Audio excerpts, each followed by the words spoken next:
Good afternoon, and welcome to Marvell Technology's fourth quarter and fiscal year 2023 earnings conference call. All participants will be in a listen-only mode.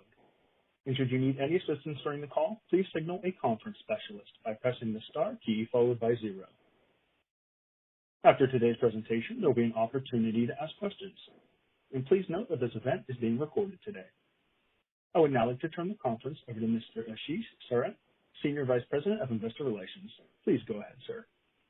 Thank you and good afternoon, everyone. Welcome to Marvell's fourth quarter and fiscal year 2023 earnings call. Joining me today are Matt Murphy, Marvell's President and CEO, and Willem Meintjes, our new CFO. Let me remind everyone that certain comments made today include forward-looking statements, which are subject to significant risks and uncertainties that could cause our actual results to differ materially from management's current expectations. Please review the cautionary statements and risk factors contained in our earnings press release, which we filed with the SEC today and posted on our website, as well as our most recent 10-K and 10-Q filings. We do not intend to update our forward-looking statements. During our call today, we will refer to certain non-GAAP financial measures. A reconciliation between our GAAP and non-GAAP financial measures is available in the Investor Relations section of our website. With that, I'll turn the call over to Matt for his comments on our performance. Matt? Thanks, Ashish, and good afternoon, everyone. Let me start by welcoming Willem, who is participating today in his first Marvell earnings call since being named CFO in January. Having previously served as Marvell's Chief Accounting Officer and Treasurer since 2018, Willem has deep institutional knowledge of our company and our end markets, which has helped him seamlessly transition into his new role.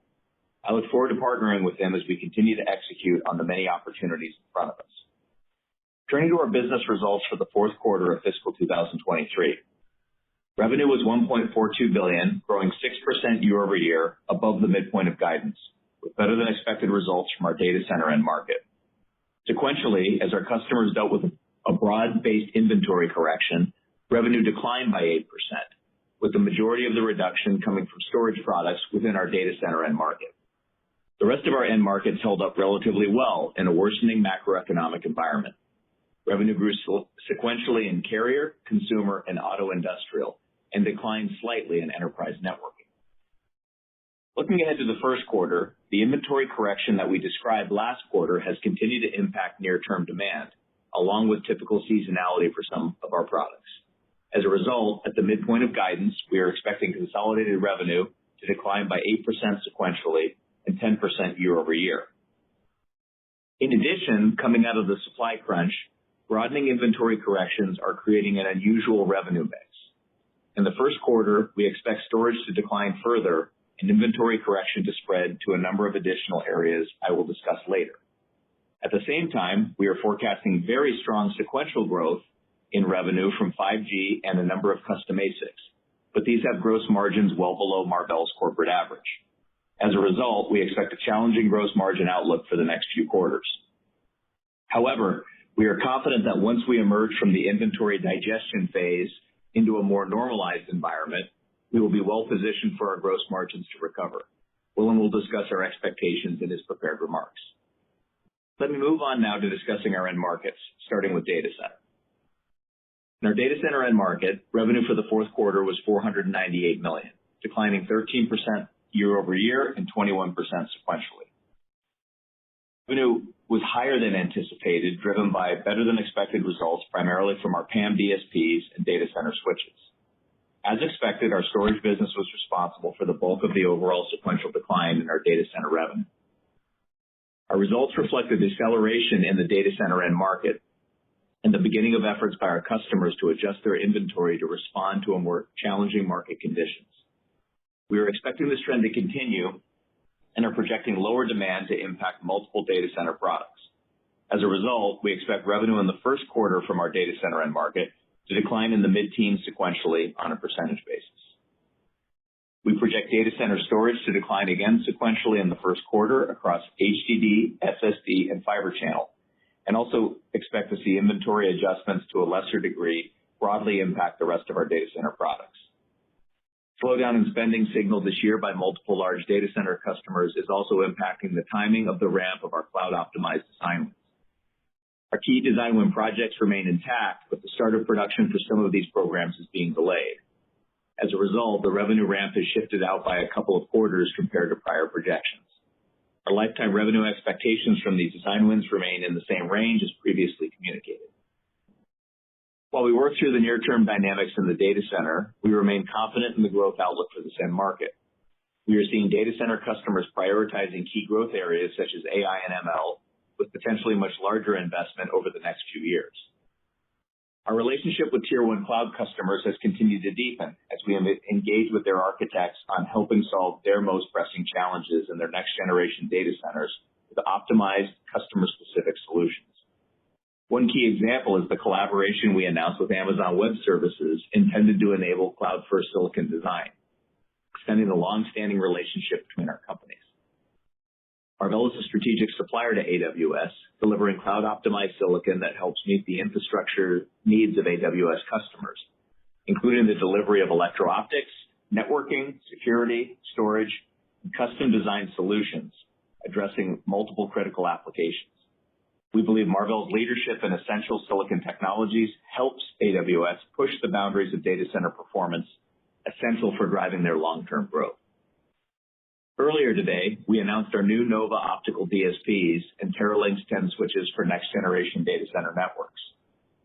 Nova is the first commercially available PAM4 optical DSP to provide 200 gig per wavelength, twice the throughput of existing solutions over the same physical fiber. This breakthrough, made possible by a significant improvement in electro-optics technology, enables the industry's first 1.6 terabits per second pluggable optical modules. These modules provide twice the bandwidth in a physical package similar to existing solutions and are essential for the full deployment of 51.2T switches within the size and thermal density constraints of data centers.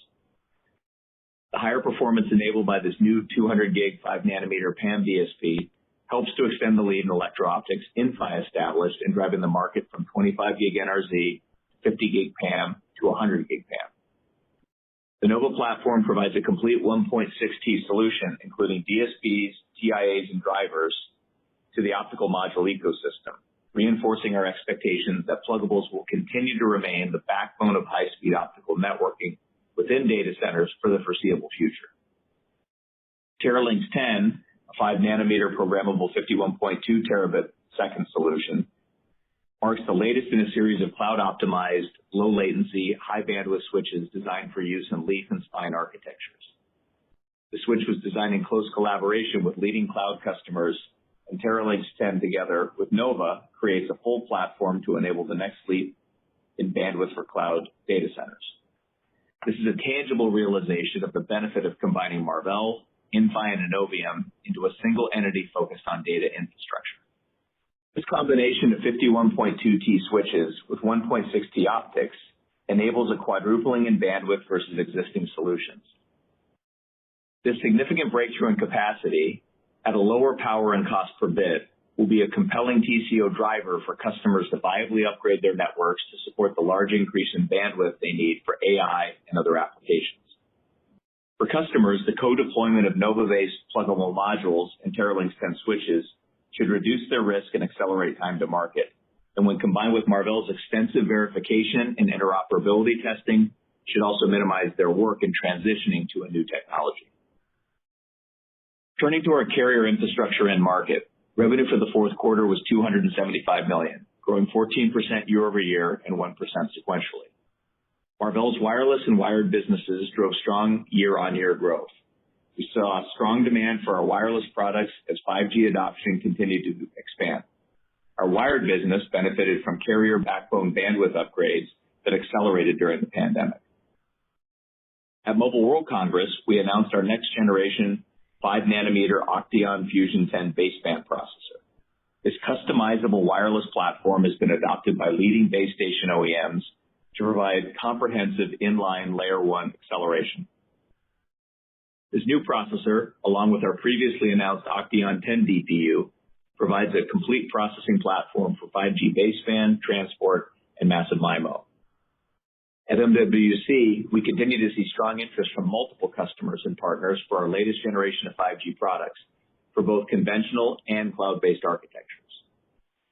Moving on to our outlook for the next quarter. For the first quarter of fiscal 2024, we are expecting significant growth in our wireless business, with revenue projected to increase by approximately 25% sequentially, driven by 5G deployments in multiple geographies and our customer-specific product ramps. On the other hand, after an extended period of strong growth in our wired business, we are expecting revenue to decline in the double digits sequentially on a percentage basis. As a result, for the first quarter of fiscal 2024, we expect revenue from our overall carrier end market to grow in the mid-single digits sequentially and the mid-teens year-over-year on a percentage basis. Moving on to our enterprise networking end market.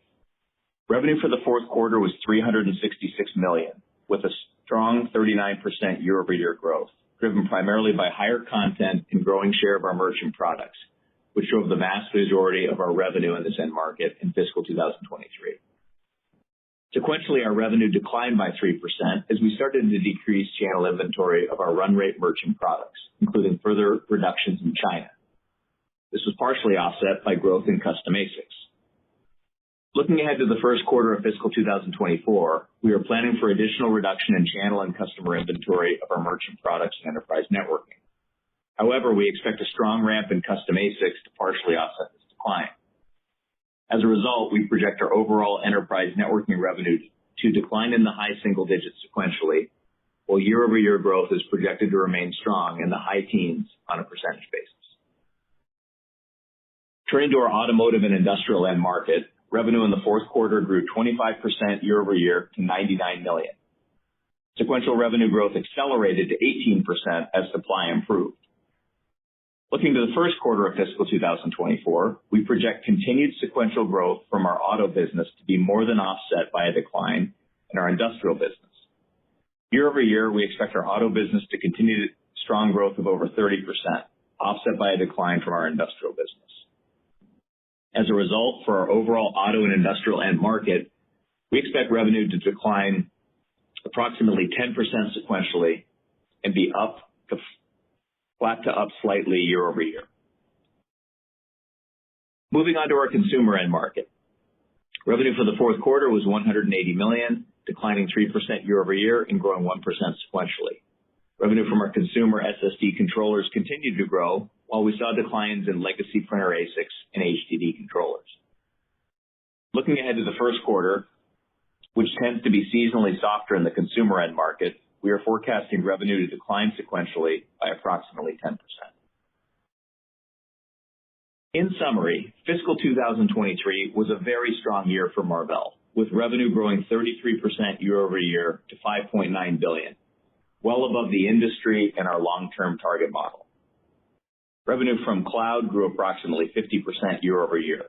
Annual revenue from 5G crossed over $600 million, and auto crossed over $200 million, important milestones for both end markets.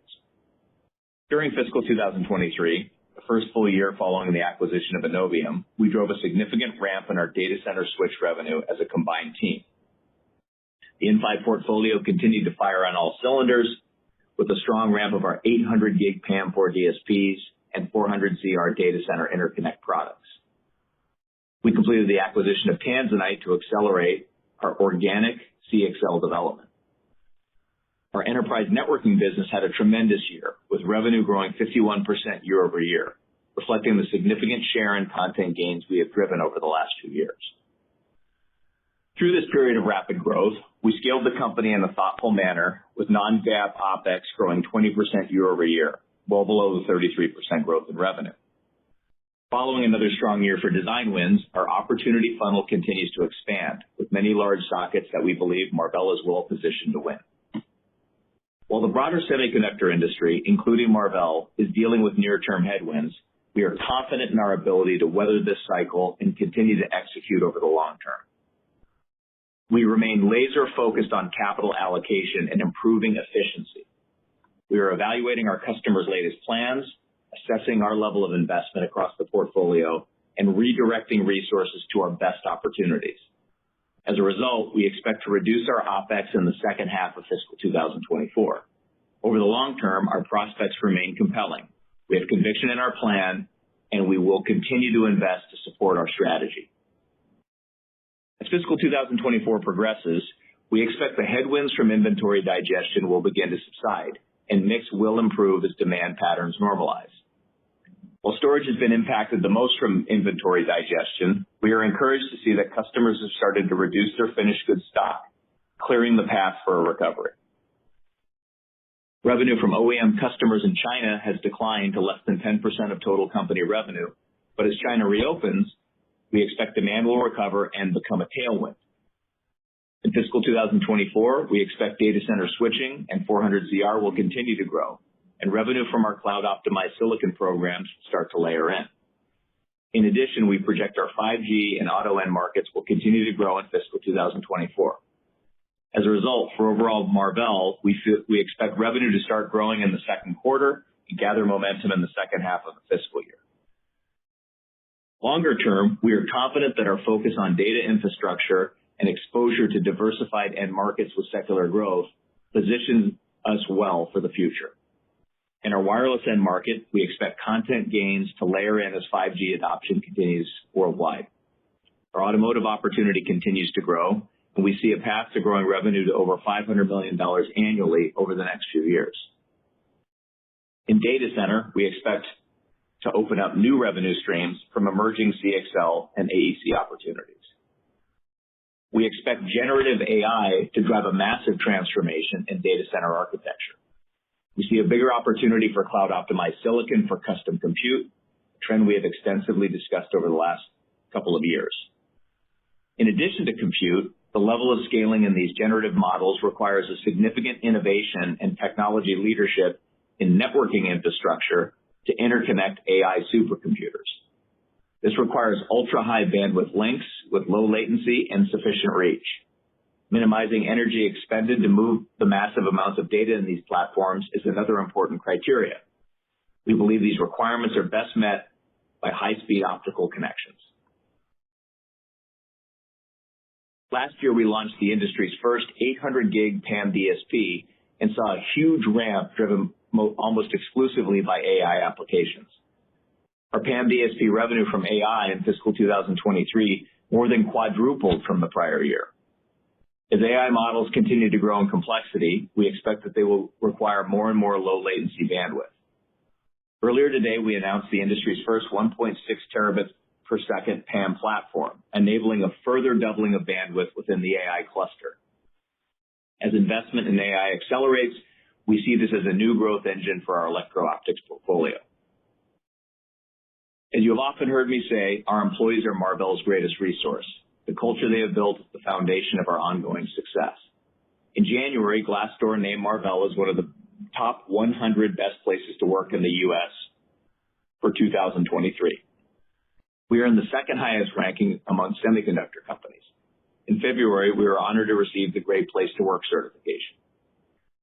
These awards are a testament to our culture and dedication to creating a collaborative, compassionate, and respectful workplace while remaining focused on growth and execution.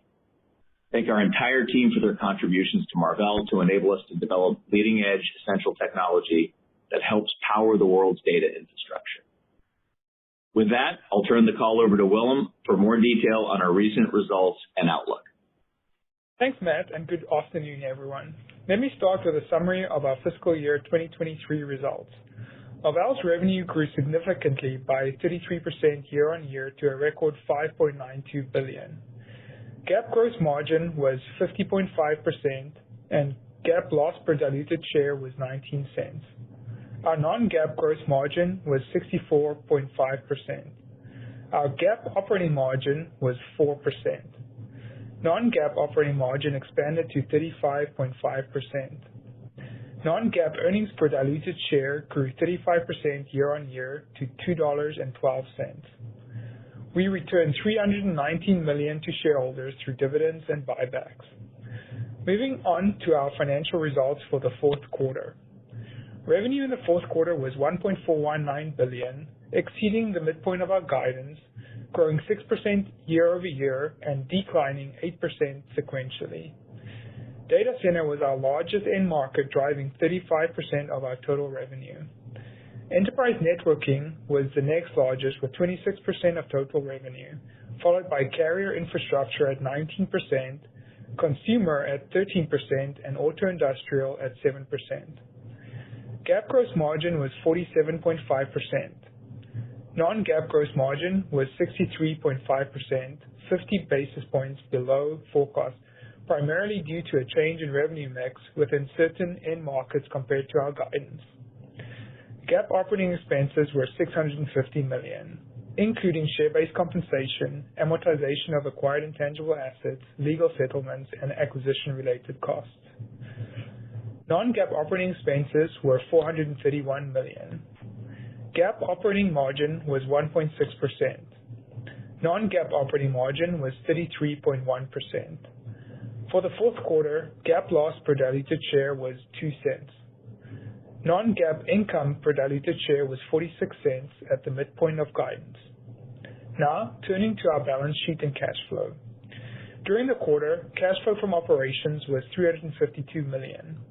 This included $56 million in payments for long-term capacity agreements. In fiscal 2023, payments for long-term capacity totaled $252 million. Looking ahead to fiscal 2024, we are currently anticipating significantly lower payments for capacity and a much-reduced headwind to operating cash flow. Inventory at the end of the fourth quarter was $1.07 billion, growing by $111 million sequentially. As we indicated in our prior call, we expected inventory to grow in the fourth quarter to support upcoming product ramps. Looking ahead to the first quarter, we expect inventory to start to come down and be a tailwind to operating cash flow over the year. We returned $51 million to shareholders through cash dividends. As of the end of the fourth fiscal quarter, our cash and cash equivalents were $911 million, growing by $188 million from the prior quarter. Our total debt was $4.5 billion. Our gross debt to EBITDA ratio was 1.87 times, and net debt to EBITDA ratio was 1.49 times. $500 million of our total debt is due in June 2023. We are currently planning on paying this off using our cash balance and free cash flow, which we expect to improve our gross leverage. Turning to our guidance for the first quarter of fiscal 2024, we are forecasting revenue to be in the range of $1.3 billion ±5%. We expect our GAAP gross margin will be in the range of 44.1% to 46.1%. We project our non-GAAP gross margin will be approximately 60%. This guidance takes into account the adverse revenue mix we are expecting in the first quarter, and we are currently expect mix will remain challenging for a few quarters. Once we get through this period of inventory correction, combined with cost improvement actions underway, we expect non-GAAP gross margin to get closer to the low end of our target range by the fourth quarter. We project our GAAP operating expenses to be approximately $687 million. We anticipate our non-GAAP operating expenses to be approximately $460 million. This forecast includes the step up from the prior quarter due to typical seasonality in payroll taxes and employee salary merit increases. As Matt discussed, we intend to continue to invest prudently in our long-term growth initiatives while further improving efficiency and optimizing capital deployment. Altogether, we expect to reduce our non-GAAP operating expense run rate by approximately $15 million a quarter in the second half of the year. We expect a full reduction to be achieved in the fourth quarter. Other income and expense, including interest on our debt, is expected to be approximately $49 million. For the first quarter, we expect a non-GAAP tax rate of 7%. We expect our basic weighted average shares outstanding will be 858 million, and our diluted weighted average shares outstanding will be 863 million. As a result, we anticipate GAAP loss per share in the range of 12 cents to 20 cents per share. We expect non-GAAP income per diluted share in the range of 24 cents to 34 cents. Operator, please open the line and announce Q&A instructions. Thank you. We will now begin the question and answer session. To ask a question, you may press star, then one on your touch-tone phone. If you're using a speakerphone, please pick up your handset before pressing the keys. To withdraw your question, please press star, then two. In the interest of time, please restrict yourself to one question only. If you have additional questions, please rejoin the queue. At this time, we will pause just momentarily to assemble our roster.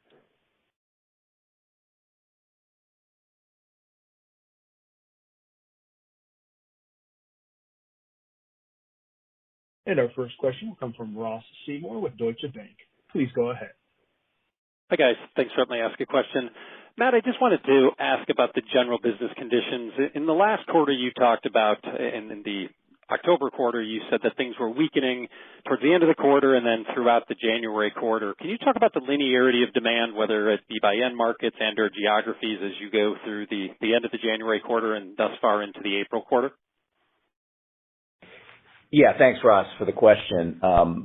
We've seen the business conditions, continue to weaken. I'd say in the last couple of months, I'd say the breadth and some of the steepness of the decline, we've continued to see. We had thought that storage was going to, kind of bottom out. Last quarter, it's down again. There are some green shoots there, just given what we see in terms of end customers' stock levels coming down, and we believe that throughout the year that's going to improve. But I'd say just generally in the storage area broadly, and then data centers, you can see from our guidance, not only in storage but a little bit broader, the inventory correction is still going on. At the same time, I think what's happened in the wireless business in 5G, that's continued to be very resilient and growing, which is a positive. As automotive as well continues to be very strong for us, and we see that as a growing business again this year. That's on a great upward trajectory. So a lot of moving pieces, Ross, but I'd say the things that were weaker, a quarter ago have continued to weaken a little bit more, and then the areas where we had some optimism, those have continued to do better. It's really interesting how these various end markets are kind of moving at different times. But when you add it all up, basically, and you look out over the next few quarters, we do see growth in the second quarter, and then as a result of really what we believe will be the inventory digestion and then normalization in the back half, plus continued strength in things like 5G and automotive, and then also our cloud optimized ramp. And in theory, some of the China business should come back. We're starting to be optimistic about the second half relative to the recovery. So that's some of the moving pieces, and I agree. We're in the infrastructure business. This doesn't move, up and down typically as much as, say, a consumer business. So it started in October. We're still going through the journey here in the January and April quarters, and then we see a recovery in the second half. Thank you. And our next question will come from Vivek Arya with Bank of America. Please go ahead. Thanks for taking my question. Matt, I'm curious what second half recovery looks like. Is there the potential to get back to this kind of 1.5-ish billion quarterly run rate you guys were at?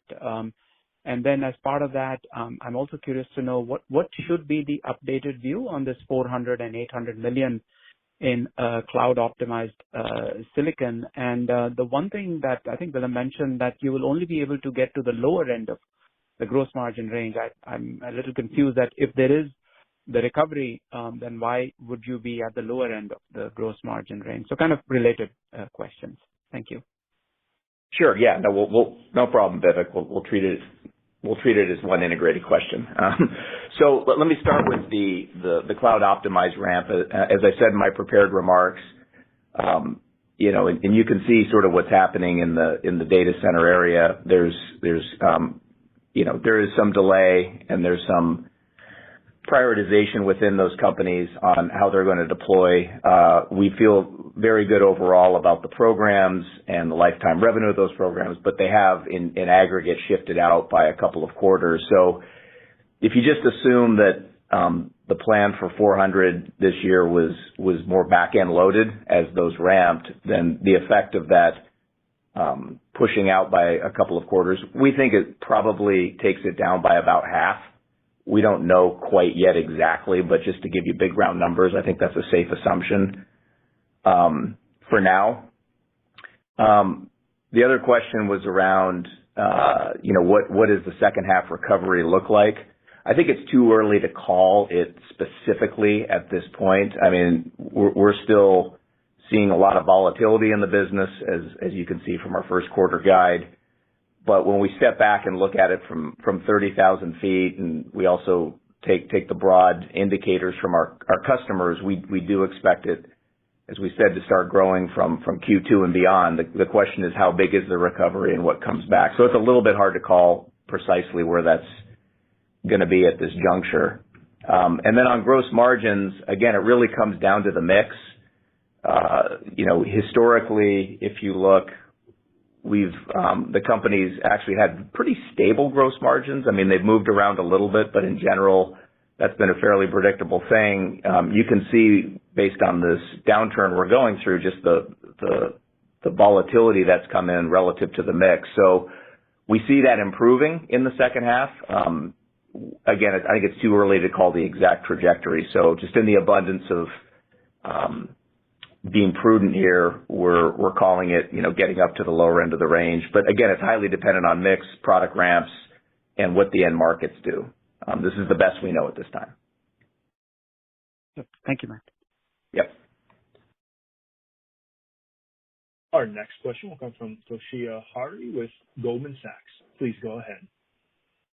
Hi, good afternoon. Thanks so much for taking the question. Matt, I wanted to ask about generative AI and to the extent your customer conversations have evolved over the past couple of months.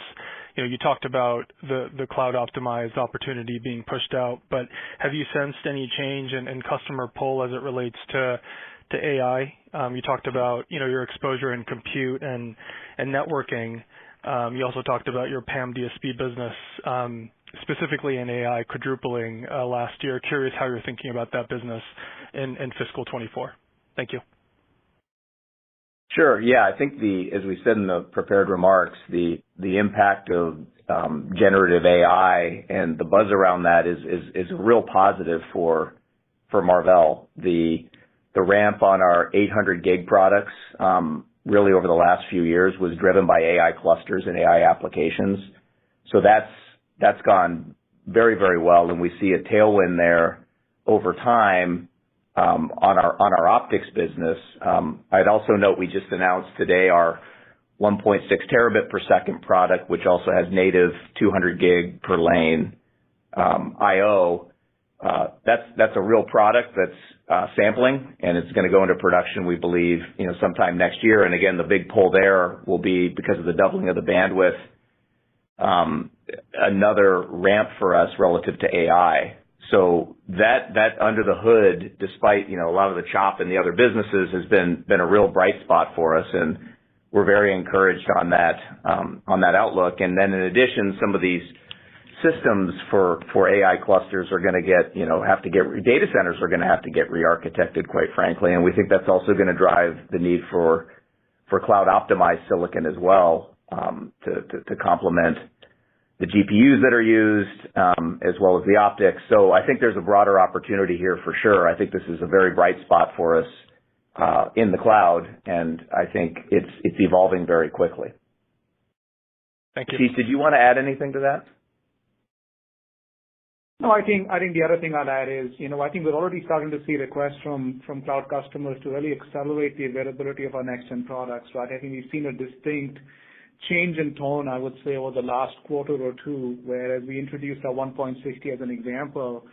We're certainly getting requests that, hey, how quickly can it become available? Because they see that bandwidth needs really expanding very, very quickly. So I think it's very critical for us to get these products out even faster. Thanks, guys. And our next question will come from C.J. Muse with Evercore. Please go ahead. Yeah, good afternoon. Thank you for taking the question. It's just 15-part for you, Matt, so it won't take too long. But specific to data center, I was hoping we could drill a little bit deeper into kind of the trends you've seen year on year based on the implied guide. So roughly, I think, down around $220 million. Is there a way to kind of parse through how much of that is storage preamp, fiber channel, and other, and maybe help us better understand kind of the slowdown in other, what drove that. And then from here, how to think about the different parts between kind of storage, other, and the new products that you already kind of spoke about. So we have a pretty good idea there. But any way to kind of frame that would be very helpful. Yeah. Hey, yeah, sure. Yeah, CJ, sure. Go ahead. I'll let Willem start off, and then I can add to it as appropriate. Great question. Yeah. Hey, so I think first of all, on a year-over-year basis, storage is a much bigger part of that decline for Q1. The way I would think about it, CJ, we spoke originally about the 1.4 billion for storage, right? And so, if you look at that on a quarterly basis, about 60% was data center. So on a quarterly basis, that's just over 200 million. And last quarter we obviously indicated that was down significantly. And this quarter again, the decrease in data center was more in storage compared to the rest. I guess, is there a way to frame what the other part is outside of storage? I mean, it certainly feels like roughly maybe 150 million out of the 220 million decline in storage, but we'd love to isolate on that 70 and how you see that part of your business recovering. Hey, CJ, it's Ashish. Let me just add some more color. So yeah, I think if you look at the year-on-year, the much bigger portion of storage is, as Willem just walked through. If you think about all the other product lines, right, this include optics, as well as, some of our networking products within data center, that's where we're seeing a much smaller decline in Q1. These inventory corrections take typically a couple of quarters, right? So I think you'll expect them to start to bounce back, I would say, in the second half. And I think they get a lot bigger, right? So the non-storage portion of data center really starts to recover in the second half and gets a lot bigger. And on top of that, even though we have pushed out some of the ramps of our cloud optimized, on an incremental basis, you will see some additional revenue in the second half, right? So overall, non-storage is a big part of how we see data center recovering in the second half of the year. Thank you. And our next question will come from Joe Moore with Morgan Stanley. Please go ahead. Great, thank you. I wonder if you could talk about the gross margin pressure in the April quarter. Carrier being up mid-single digit is not that much incremental revenue. Can you just give us some sense for the gross margin disparity between the carrier-centric custom business and the rest of it? And then I guess, separate from that, as you ramp other parts of custom ASIC into cloud, do you expect to see that be more like the corporate gross margin? Yes, let me start. So the way to think about that is, I think in the prepared remarks was said, wired was down significantly, about 20%, and that was offset by the growth in wireless. So net you see a small growth there, but it's those two dynamics offsetting each other. Okay, and then, it seems like still even 25% growth in 5G to cause a 4-point margin disparity overall. It seems like sure. Sure. So I think the way to look at it, right, is overall we saw additional weakness in storage, right, particularly in HDD and fiber channel, which typically is higher growth margin product for us. In addition, we've seen a decrease in our merchant enterprise networking business, which is also a higher gross margin product. And so that with the growth in 5G, and then also we've seen some strong increase in our ASIC business, which both of those are typically slightly lower gross margin product. And that in combination with certainly with the top line coming down, we've had some headwind from fixed cost absorption. And so overall, that's driving the decrease that you're seeing.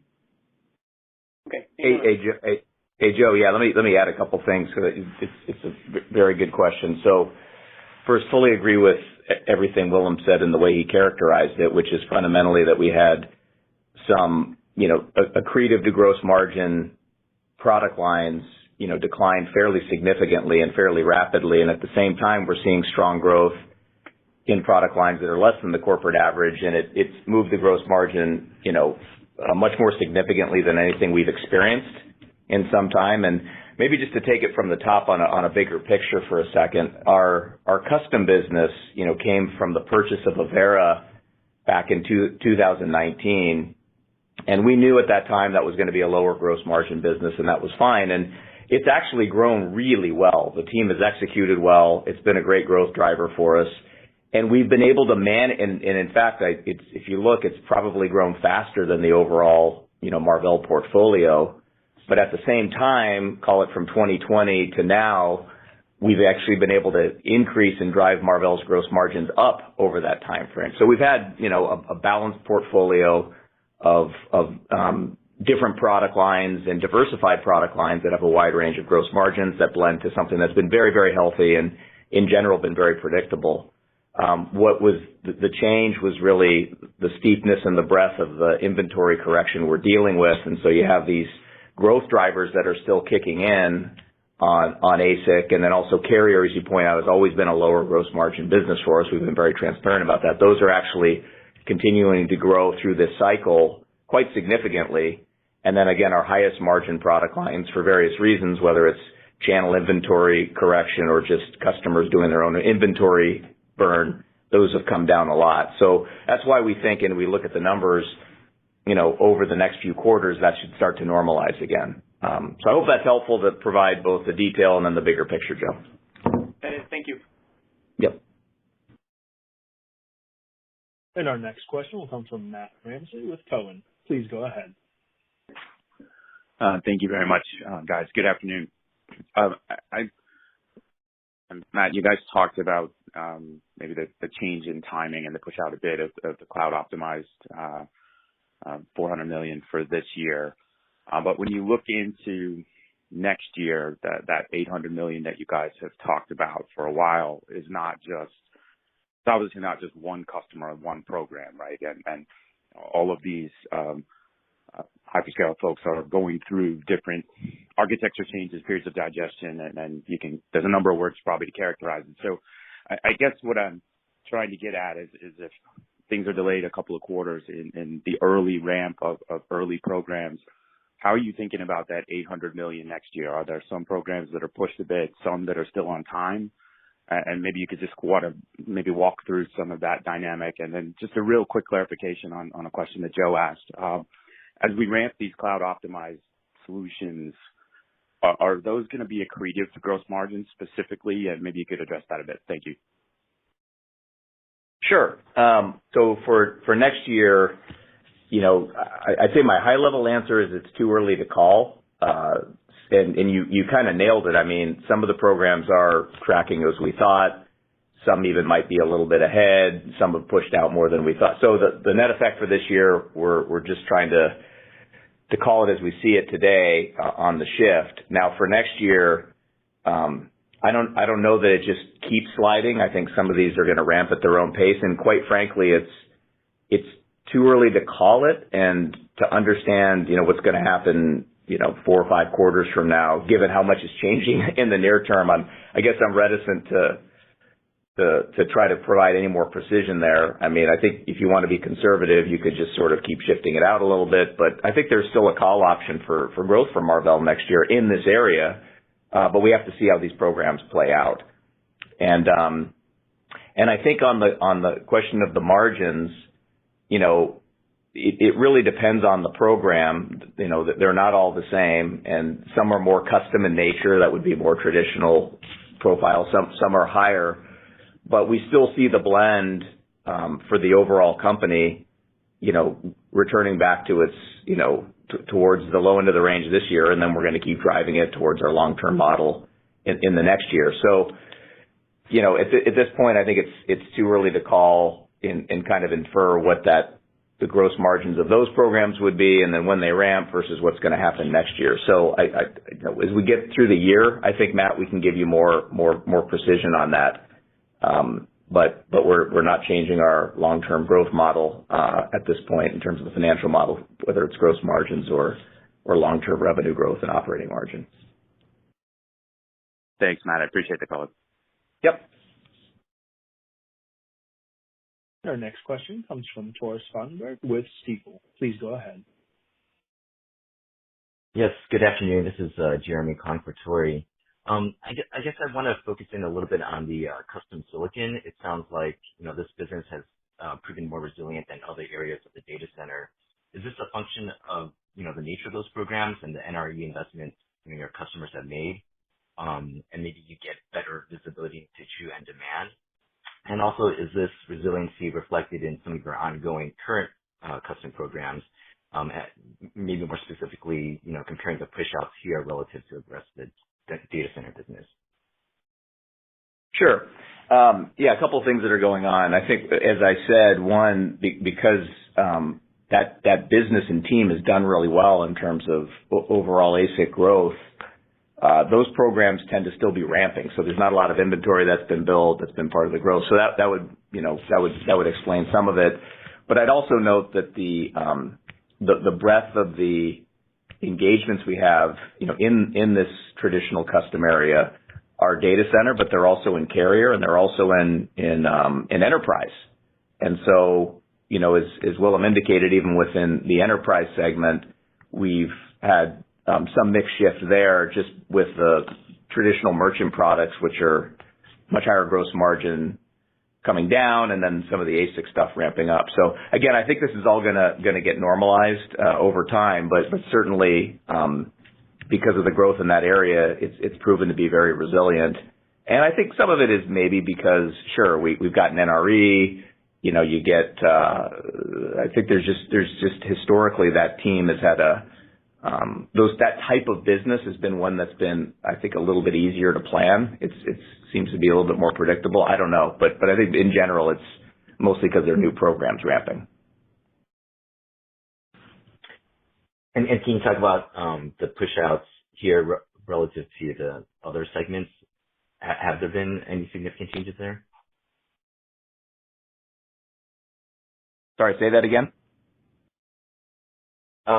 I guess, has the custom programs been impacted by the push-outs you're seeing in other areas of the data center? No. I mean, again, I wouldn't say that's a major factor. I mean, and again, some of the cloud optimized programs that we talked about, those are custom, but in the short term, the data center impact has really been, again, more driven by storage, and the impact on the rest of the portfolio, whether it be custom or optics or whatever, hasn't been as pronounced, but it's still going through its own correction. Great. Thank you. Our next question will come from Blayne Curtis with Barclays. Please go ahead.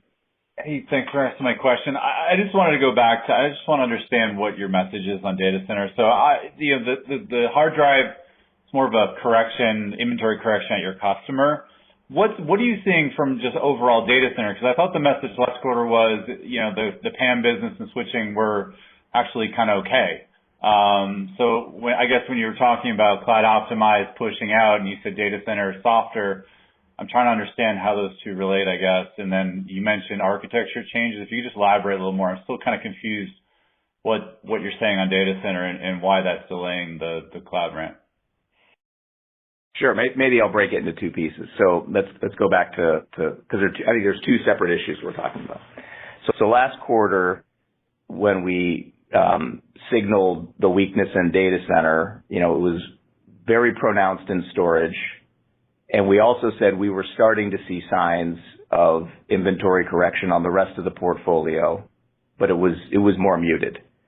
And, at that time, our expectation was that, storage most likely was going to at least flatten out, maybe go down a little bit more, and then there'd be, again, a continued more mild correction. I think what's happened is the storage in data centers continued to need more time to correct. So that's declined again in the Q1 guide. And then I would say the rest of the portfolio is now seeing more of a correction needed than we thought last quarter. Okay, so that's in the short term right now, Blayne. So you had storage down a little bit more, and then the rest of the portfolio, including those other product lines you mentioned in aggregate. I mean, underneath, some of them are moving up and down, but the net effect, is that there is an inventory correction going on in data center across the portfolio. Independent of that, as a separate issue, we have been anticipating a ramp of our cloud optimized design wins, which have been gathered over the last few years. That's still going to happen this year, but some of it has been pushed out by a couple of quarters. So we still see that kicking in at the end of the year and adding to growth, but that's sort of separate than any inventory correction. That's just program execution by our customers, timing of their ramps, et cetera. And then on the third point, which is just all we were pointing out on the architecture stuff, was that as we see the growth in AI-based systems and AI-based clusters and AI-centric data centers, we think longer term, I mean, that's now outside the window we're talking about here, whether it's this year or next year, that's going to be a significant growth trend, and that's going to require both cloud-optimized silicon as well as our high-speed optics. So I think three pieces to it: short term, medium term, and long term. Thanks, Matt. Very dynamic overall, Blaine. I guess that's the punchline. Good. Yeah. Thanks. Yeah. And our next question will come from Christopher Rowland with Susquehanna. Please go ahead. Hey guys, thanks for the question. I guess my first is the 400 to 800, regardless of the push-outs.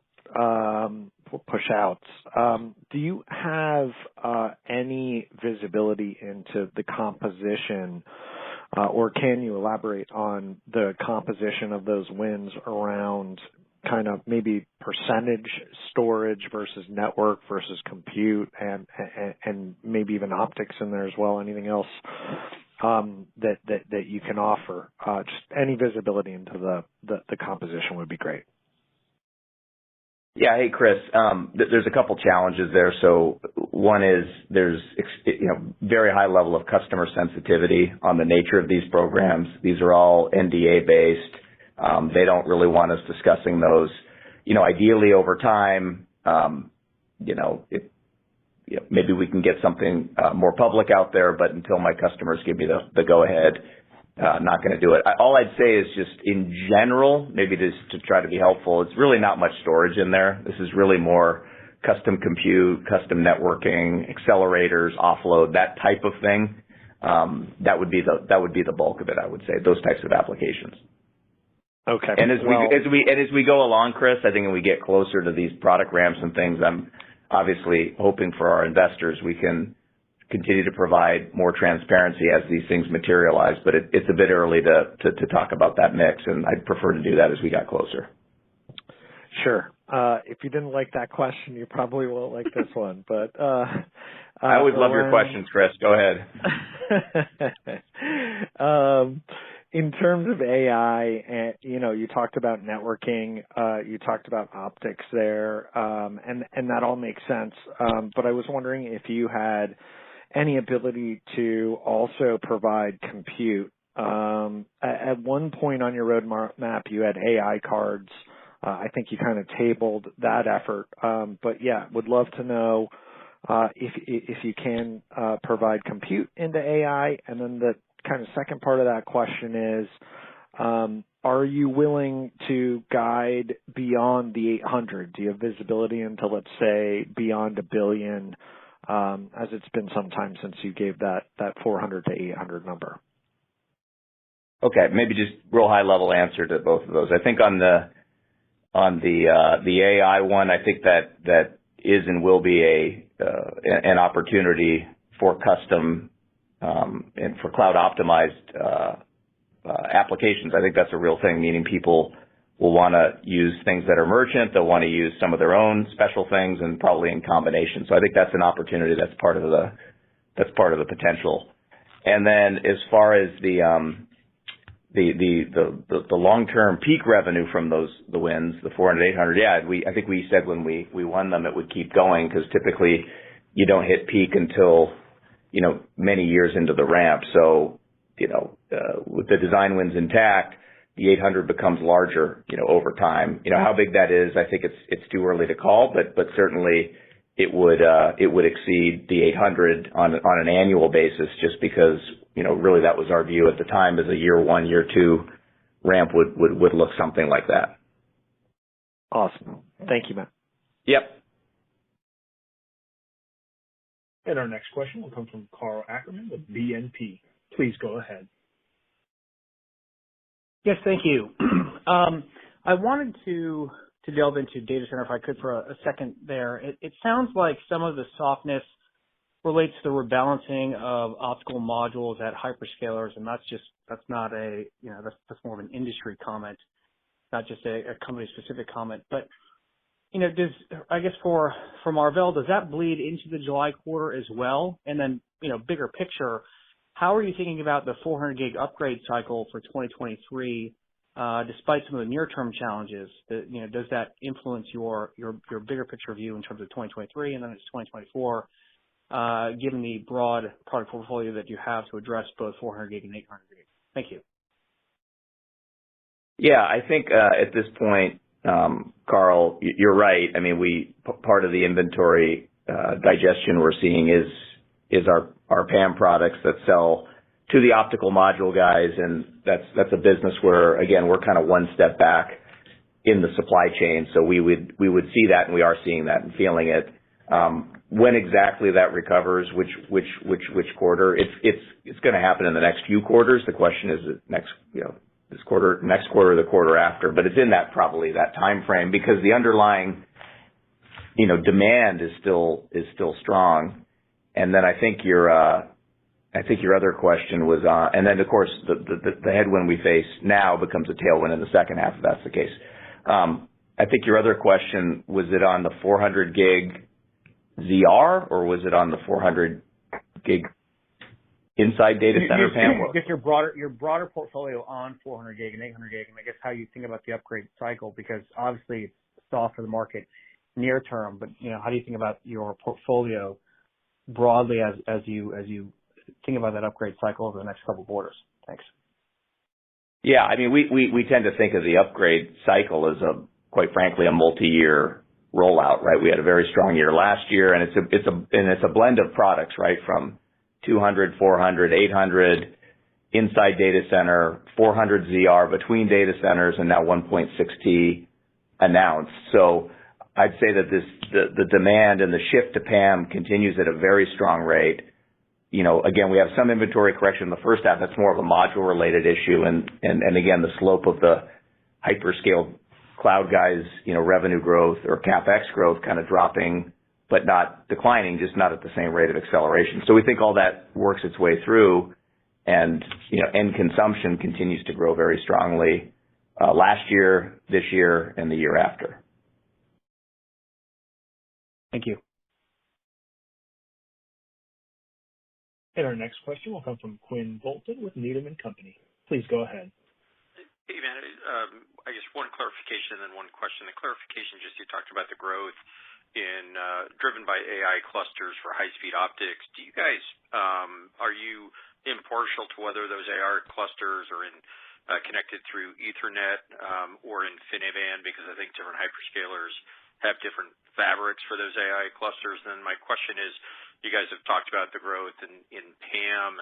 We've got the OFC show next week, and I think there's more talk now about the linear drive modules where you don't need the DSP or the DSPs and other parts of the line card. I'm just kind of curious if you could address, do you see any threat from direct drive or linear drive modules going forward to that PAM4 business? Thanks.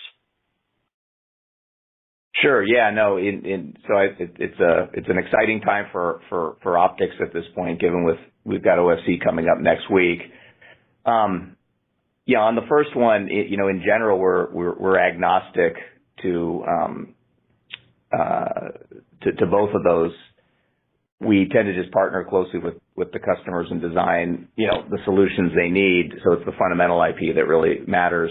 As it relates to the disruptive technologies that are lurking around out there, I think that's been the history of optics. Our view is pluggables is going to be, the high volume, de facto standard for many years to come. And certainly we're encouraged by showing demonstrations of our new product at 1.6T at OFC, there's real people building systems around this.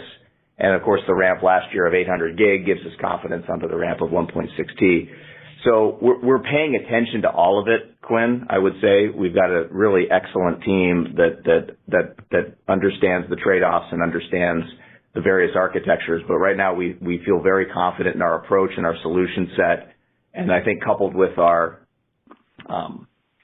switch platform, which has now also been announced, it's really a nice combination of the assets of Marvell plus Inphi plus Innovium, all coming together in a single platform. So more to come on that, and certainly we're happy to debrief with you and the rest of the team at and after OFC. I think there's going to be a lot of activity there. Thank you, Matt. And our next question will come from Srini Pajjuri with Raymond James. Please go ahead. Thank you. Hi, Matt. A question on your wireless business. Obviously, it's good to see that business doing quite well. Some of your peers have reported some weakness in that market. Just curious as to what's driving strength, for you in particular. And then as you look out to the next few quarters, to the extent that you have visibility, can you talk about the sustainability of that business? Because every time we see, 20-25% growth in any semiconductor business, we do start to worry about potential inventory builds. So if you can talk about, what you're seeing out there, that'll be, helpful. Thank you. Sure. Yeah. No, I think, Srini, I think the big issue, especially with maybe some of the more larger incumbent players that have large carrier or communications businesses, especially in the wireless area, they tend to be, have a combination of some legacy, let's call it like, 4G LTE type of solutions, and then they've got new 5G chips that are ramping up, and then there's some mix of the two. But as you can see with carrier spending, the bulk of it in wireless is just pretty much all going to 5G at this point. And so from a Marvell perspective, we had very little legacy before on the older standard, and 5G is really where all the content gains rolled in. So that's continued to be, a nice growth driver for us as a result.